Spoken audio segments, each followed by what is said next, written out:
Infelizmente, os grandes avanços da tecnologia ocorreram após grandes desastres. Logo após, nós criamos normas, procedimentos, inovações para que isto não se repita. A Convenção Internacional de Borda Livre de 1966 e suas atualizações estabeleceram basicamente a borda livre mínima de embarcações, critérios de estabilidade, requisitos mínimos de segurança para tripulação, passageiros e carga.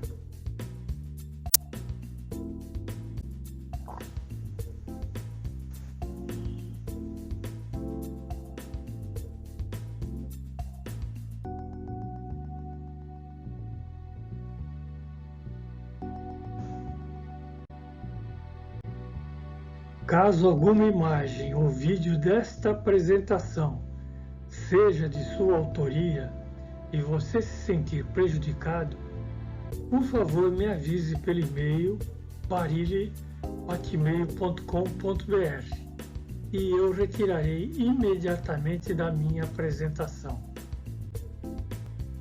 Esta apresentação trata apenas de noções básicas e um resumo dos principais regulamentos da Convenção Internacional de Borda Livre de 1966, com todas as revisões aplicáveis e das normas da administração brasileira. Norman 01 para embarcações de alto mar e a Norman 02 para navegação interior. Antes de proceder qualquer cálculo, leia na íntegra as normas acima. No início das navegações comerciais, os armadores, para competir em preço, carregavam mais e mais carga, deixando pouca reserva de flutuação e estabilidade, o que levou a muitos naufrágios. Em 1835, Lloyd Register criou alguns regulamentos sobre borda livre mínima, distância do convés mais elevado estanque e abaixo do mesmo estanque até o calado máximo, em que a embarcação poderia navegar em segurança. Em 1876, a Inglaterra tornou a marca de borda livre, criada por Samuel Princeton, compulsória. Em 1894, a Inglaterra tornou a marca de borda livre obrigatória para todas as embarcações inglesas. Em 1906, a Inglaterra tornou a marca de borda livre obrigatória para todas as embarcações que utilizassem seus portos. E em 1930, houve um acordo internacional para aplicação de regras únicas sobre borda livre, mas sem requisitos mínimos requeridos para a condição de estabilidade. Esta seria a responsabilidade do armador.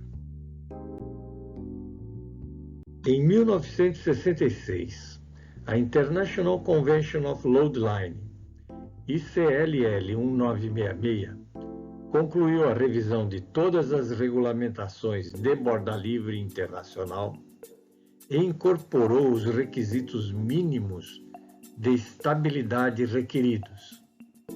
Esta convenção vem sendo atualizada até os dias atuais e determina borda livre mínima, altura mínima de proa, alturas mínimas de braçolas de escotilhas, assim como seu dimensionamento, incluindo tampas e dispositivos de fechamento estanques, acessos aos casco e superestrutura, soleiras mínimas, alturas mínimas de cachimbos de ventilação e suspiros, embornais e descargas para o costado, vigias e janelas, saídas d'água no convés de borda livre, meios de proteção da tripulação, como balaustradas e bordas falsas, tipos de avaria e condições de flutuabilidade após avarias,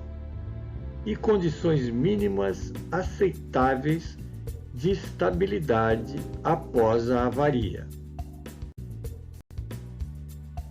A marca de borda livre indica qual é o calado máximo que uma embarcação pode navegar em segurança, em função da área de navegação e época do ano, com reserva de flutuabilidade, estabilidade e resistência estrutural.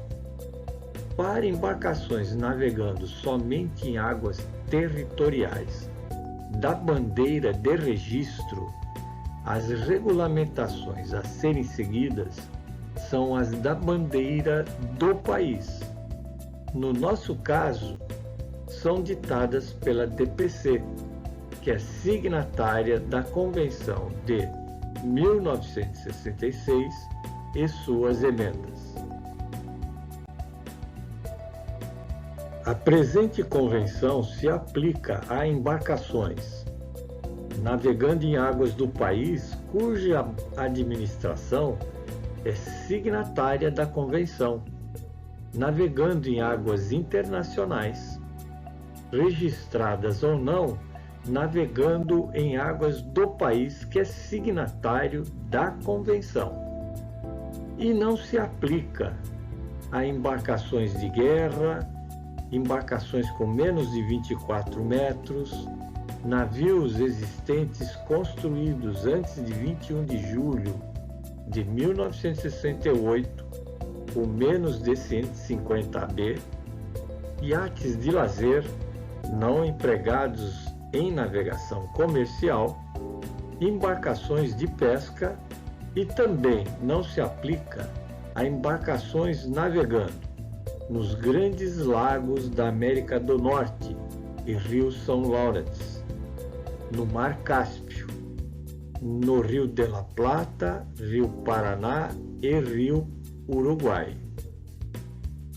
Isenções podem ser obtidas com aceitação da administração local de navegação. A marca de borda livre, ou Plimsoll Mark, ela tem uma linha de referência que fica no convés de borda livre, uma linha superior passando pelo centro do disco, uma distância longitudinal que fica o comprimento de borda livre dividido por 2 da intersecção da roda de proa com a linha d'água.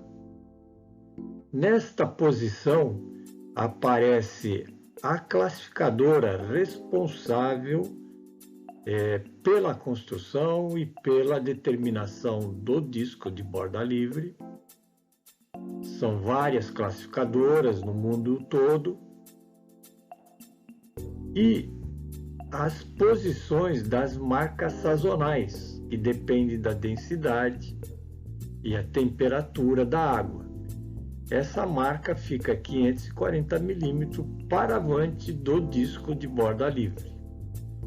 Nós temos a marca de verão, calado de verão, marca tropical, marca de inverno, inverno Atlântico Norte, água doce tropical e água doce.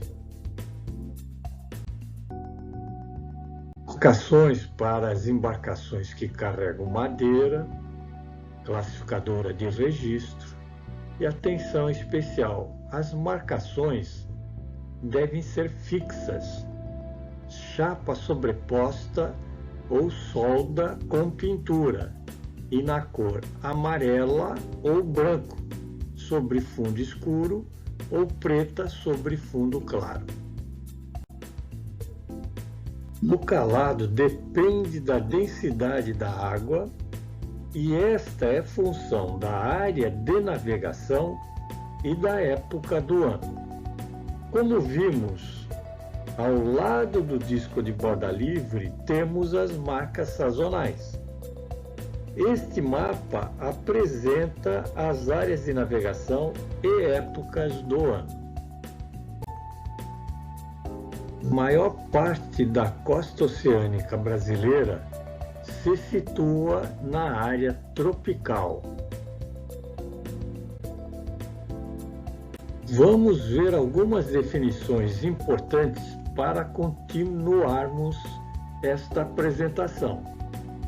Quando nós falamos estanque à água, watertight, significa que é estanque sobre uma coluna de água, sob pressão. Quando nós falamos estanque ao tempo, weathertight, é que em qualquer condição de mar, a água não penetra no compartimento. O pontal moldado é a distância mais baixa do casco, acima da espessura do fundo, até o convés ao lado, abaixo de sua espessura, a meia nau. Embarcações não metálicas, atenção, vá ver na convenção. E o pontal de borda livre é o pontal moldado acrescido da espessura do trincanis. A marca de borda livre deve ter suas alturas projetadas na superfície do casco. Convés de borda livre é o convés mais elevado contínuo, exposto ao tempo e ao mar, que possui meios de fechamento permanente estanque das aberturas. E as aberturas, nas suas laterais abaixo do mesmo, possuem meios de serem fechados de forma permanente com dispositivos estanques à água. E o convés onde as anteparas de subdivisão de estanqueidade chegam até ele. E também é o convés de onde a borda livre é medida. E o que é o comprimento de borda livre? Vamos chamar de LF. Maior valor entre o comprimento entre perpendiculares e o comprimento de linha d'água, tomados a 85% do pontal moldado. Verifico o menor pontal moldado ao lado a meia nau. Calculo 85% desse valor e marco a linha d'água. A intersecção dessa linha d'água com a roda de proa e a popa me dá o comprimento de linha d'água. A intersecção dessa linha d'água com a roda de proa e a perpendicular de ré que passa pela madre do leme me dá o comprimento entre perpendiculares. Pego o maior valor entre 96% de L1 e L2. Esse vai ser o meu valor do comprimento de borda livre.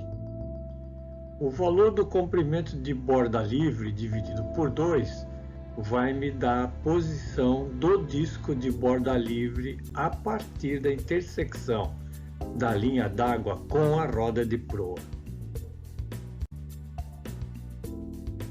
As definições são muito importantes para você entender todo o conceito das formulações relativas ao assunto apresentado.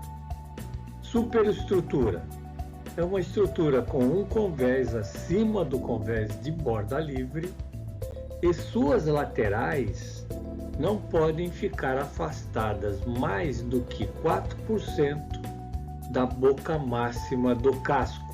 B. Quando as laterais ficam afastadas a mais do que 4%, chamamos de casaria. Superestrutura fechada. O que é uma superestrutura fechada? Todas as suas aberturas podem ser fechadas com dispositivos eficientes, weathertight, e tenham uma resistência equivalente à estrutura ao seu redor. As soleiras das portas terão altura mínima, conforme regras aplicáveis. A tripulação deve ter acesso à praça de máquina sem ter que abrir as portas dessa superestrutura. Vigia e janelas devem ser com material estanque à água ou com dispositivo de fechamento. Coeficiente de bloco é dado pela fórmula volume do casco no calado de borda livre dividido pela boca máxima moldada meanal dividido pelo calado moldado a 85% do pontal de borda livre, e o ângulo de alagamento é o ângulo de banda no qual aberturas do casco ou superestrutura submergem e não podem ser fechadas por dispositivos estanques ou à prova do tempo. Pequenas aberturas que não causam alagamento progressivo não precisam ser consideradas como a ângulo de alagamento. A norma classifica embarcações do tipo A e do tipo B. O que são embarcações tipo A? Só carregam líquidos nos porões, tanques. Esses tanques têm pequenos acessos, menor do que 1,5 metros quadrados, com tampas fixas por dispositivos com pequeno espaçamento entre eles e possuem juntas. Possui baixa permeabilidade nos porões quando carregados. Quando a embarcação for carregada na linha de carga de verão e tiver uma avaria, deve continuar flutuando satisfatoriamente, considerando a avaria padrão e condição de estabilidade estabelecida na norma.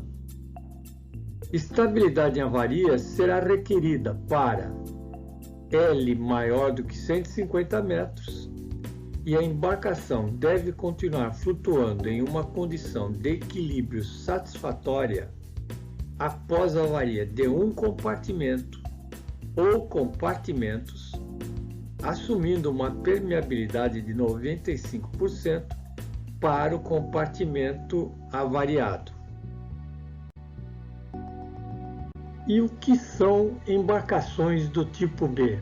São todas embarcações que não são do tipo A. E B60? São embarcações que podem ter uma redução de borda livre de até 60% da diferença entre a tabela A e a tabela B. Essas tabelas estão apresentadas na ICLL 1966.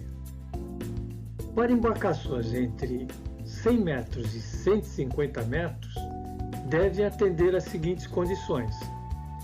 A embarcação carregada até o calado de verão deve continuar flutuando satisfatoriamente, mesmo com a avaria de um compartimento ou compartimentos, assumindo a permeabilidade de 95%. E se o comprimento for maior do que 150 metros, deve atender às seguintes condições. A embarcação deve ser carregada até o calado de verão, continuar flutuando satisfatoriamente, mesmo com a avaria de qualquer compartimento ou compartimentos, considerando a praça de máquinas também como compartimento, sujeito à avaria, mas com a permeabilidade de 85%. E o que são embarcações tipo B100? São as que podem ter uma redução de borda livre em até 100% da diferença da tabela A com a tabela B, desde que cumpra os itens da B60 e, adicionalmente, entre L variando de 100 a 150 metros, atendendo às seguintes condições: a embarcação carregada até o calado de verão, com avaria de uma antepara transversal e avaria do compartimento de vante e de ré a essa antepara, continua flutuando satisfatoriamente, assumindo sua permeabilidade de 95%.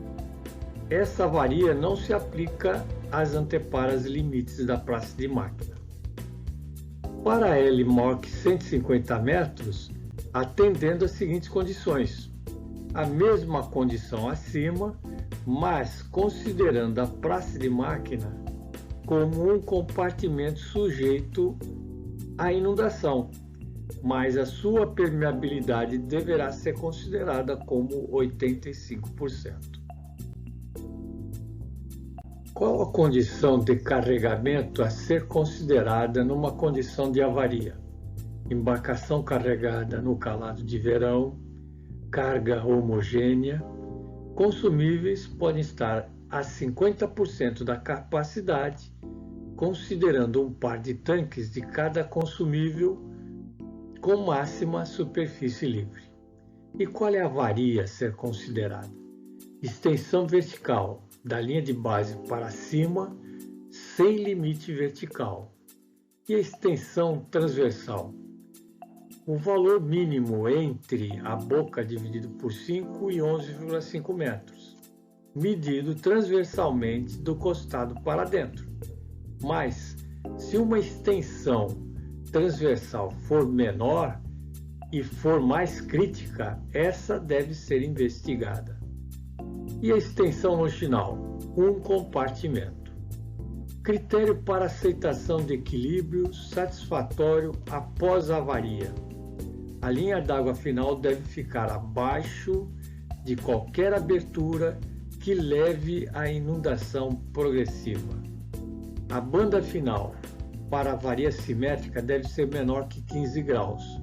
Se o convés não ficar imerso, pode ser até 17 graus. A altura metacêntrica deve ser positiva após a inundação, GM maior do que zero. Se a linha d'água final após a avaria ficar acima do convés e houver ponto de inundação, investigar. O braço de endireitamento deve ser maior ou igual a 0,1 metro, ou seja, GZ maior que 0,1 metro até um ângulo de 20 graus.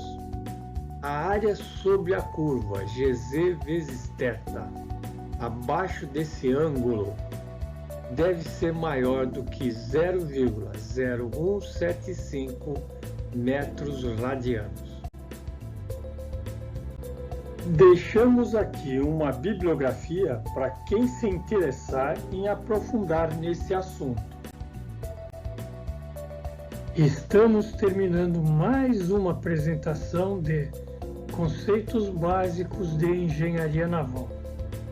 Se você gostou, indique aos amigos e inscreva-se no canal, o canal da Engenharia Naval. Muito obrigado.